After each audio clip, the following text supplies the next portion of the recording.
રાજ્યના હવામાન વિભાગ દ્વારા 2 દિવસ કમોસમી વરસાદ અને ભારે પવન ફૂંકાવાની આગાહી કરવામાં આવી હતી, જેના પગલે આજે 19 માર્ચના રોજ વહેલી સવારથી જ રાજ્યના વિવિધ વિસ્તારોમાં પવન ફૂંકાવાની શરૂઆત થઈ હતી। જો કે સાંજના સમયે આશરે 30 થી 40 કિલોમીટરની ઝડપે પવન ફૂંકાયો હતો। ખૂબ જ જોરદાર પવન ફૂંકાવાના કારણે ધૂળ ઉડતા વાહન ચાલકોને હાલાકીનો સામનો કરવો પડ્યો હતો। અનેક જગ્યાએ ઝાડ તૂટી પડવાની તેમજ હોર્ડિંગ્સ અને સોલર પેનલો તૂટી જવાની ઘટના પણ સર્જાઈ હતી। રાજકોટ, જામનગર, ખંભાળિયા પંથકના વાતાવરણમાં પલટો આવ્યો છે। રાજકોટમાં કરાનો વરસાદ પણ પડ્યો છે, તો જામનગરમાં પણ તોફાન જોવા મળી રહ્યું છે। રાજ્યના છૂટાછવાયા સ્થળોએ વરસાદ અને તોફાની પવનથી દિવેલા, ઈસબગુલ, વરિયાળી, જીરું, કેરી સહિતના પાકોને ભારે નુકસાન પહોંચતા ખેડૂતોને આર્થિક ફટકો લાગ્યો છે। મધ્ય અને ઉત્તર ગુજરાતમાં મધ્યમ વરસાદની આગાહીના પગલે આગામી 3 કલાક માટે ઓરેન્જ એલર્ટ સાથે વરસાદની આગાહી કરવામાં આવી છે। વડોદરાના વાતાવરણમાં અચાનક પલટો આવ્યો છે।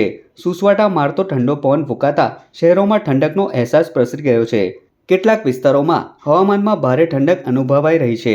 જોરદાર પવન ફૂંકાતા સામાન્ય જનજીવન પ્રભાવિત થયું છે। નવસારી જિલ્લાના વાતાવરણમાં અચાનક આવેલો પલટો શહેરમાં ભારે પવનની શરૂઆત સાથે જોવા મળ્યો છે। નવસારી શહેરમાં તીવ્ર પવન ફૂંકાતા અનેક વિસ્તારોમાં વીજ પુરવઠો ખોરવાઈ ગયો હતો। સુરત શહેરના વાતાવરણમાં પણ એકાએક પલટો આવ્યો છે અને સાંજના સમયે ભારે પવન ફૂંકાઈ રહ્યો હતો। વાવાઝોડાની સાથે વીજળી પણ ગુલ થવાની પણ સમસ્યા સર્જાઈ હતી। તો બીજી તરફ સુરતના અનેક વિસ્તારો અંધારપટમાં ફેરવાઈ ગયા હતા। અમરેલી જિલ્લામાં જાફરાબાદ ફિશરીઝ વિભાગ દ્વારા સૂચના આપવામાં આવી હતી।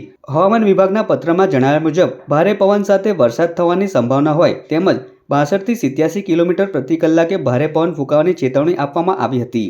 આ તરફ ભરૂચ અને અંકલેશ્વરના વાતાવરણમાં પણ અચાનક પલટો આવ્યો હતો। ભારે પવન ફૂંકાતા વાવાઝોડા જેવી પરિસ્થિતિ સર્જાઈ હતી, જેના કારણે ઝરમર વરસાદ સાથે તીવ્ર પવન ફૂંકાઈ રહ્યો હતો।